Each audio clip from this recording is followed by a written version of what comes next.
Corona संक्रमितों के मामले में भारत अब दुनिया में दूसरे नंबर पर आ गया है।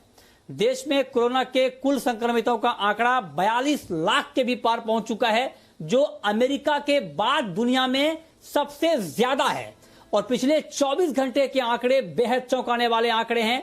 पिछले 24 घंटे में 90,800 से ज्यादा नए मामले कोरोना के आए हैं और 1016 लोगों की मौत हो गई है। फिलहाल इस वायरस को मात देकर 32.5 लाख से ज्यादा लोग ठीक भी हुए हैं। देश में अब तक कोरोना से कुल 71,600 से ज्यादा लोगों की मौत हो गई है, जबकि देश में 8,82,000 के करीब एक्टिव केस हैं, जिनका इलाज अभी चल रहा है।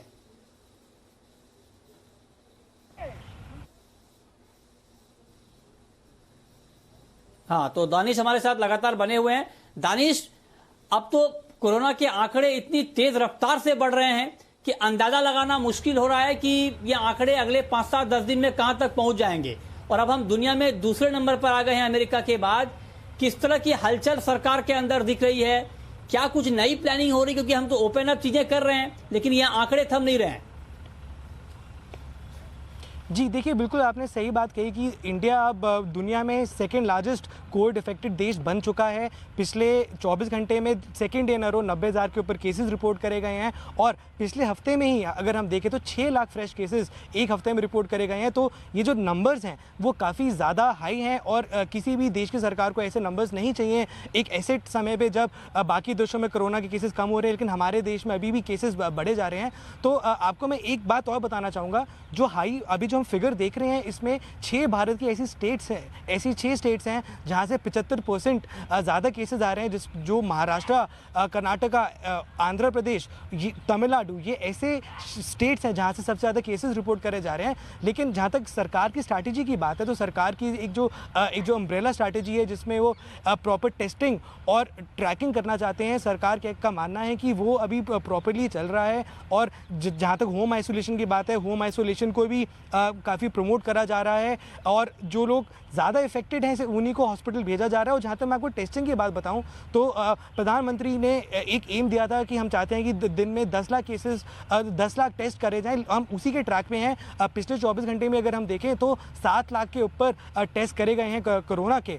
तो जहाँ तक टेस्टिंग की बात है, जहाँ तक सरकार की स्ट्रैटेजी है टेस्ट करके फटाफट आइडेंटिफाई करना फिर आइसोलेट करना, तो उस पर तो सरकार सीधी तरह से चल रही है, वो प्रॉपर लाइन में चल रही है। और अगर आपको मैं कुल मिलाकर बताऊं तो अब देश में शुरुआत से लेकर अभी तक 4.5 करोड़ के ऊपर टेस्ट हो चुके हैं। लगभग ये आंकड़ा 5 करोड़ भी बहुत जल्द हिट कर लेगा। तो लेकिन जहां तक इसके रोकथाम की बात आती है, सरकार की बिल्कुल क्लियर गाइडलाइंस हैं। जहां पर भी कंटेनमेंट जोन है, कंटेनमेंट जोन में उसको प्रॉपरली कंटेन करना है, किसी को अंदर आने जाने की अनुमति नहीं है। और सरकार ICMR ने ये बात भी सजेस्ट करी है कि जो कंटेनमेंट जोन है देश भर में, उधर सरकार को, लोकल अथॉरिटीज़ को पूरा इंश्योर करना चाहिए कि वहाँ पे 100% टेस्टिंग हो, ताकि कंटेनमेंट जोन में अगर उनको लगता है कि आगे जाके केसेस वापस बढ़ सकते हैं तो उसको उधर ही उसकी रोकथाम कर दी जाए। तो सरकार भी अपनी तरफ से टेस्टिंग बढ़ा रही है। ठीक है जी।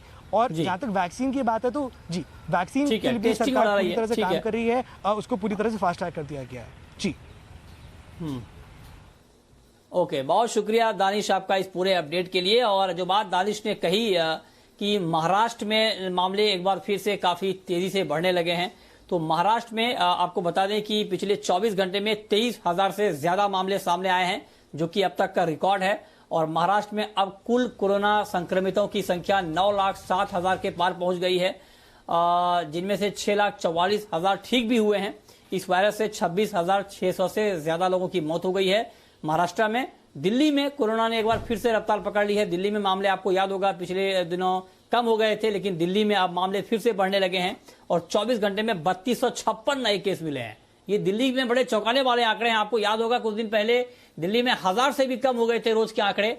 अब ये बढ़कर फिर से 3256 मामले आए हैं पिछले 24 घंटे में। ये चिंताजनक बात है।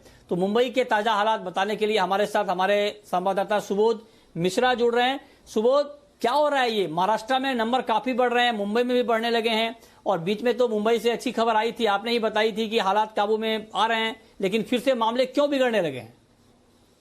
बिल्कुल मृत्युंजय जी, जिस तरह से अभी वापस जो बढ़े हैं संख्या जो बढ़ रही है संक्रमित मरीजों की, वो अपने आप में चौंकाने वाली है। जहां एक तरफ महाराष्ट्र रिकॉर्ड तोड़कर मरीजों की संक्रमित मरीजों की संख्या बढ़ रही है।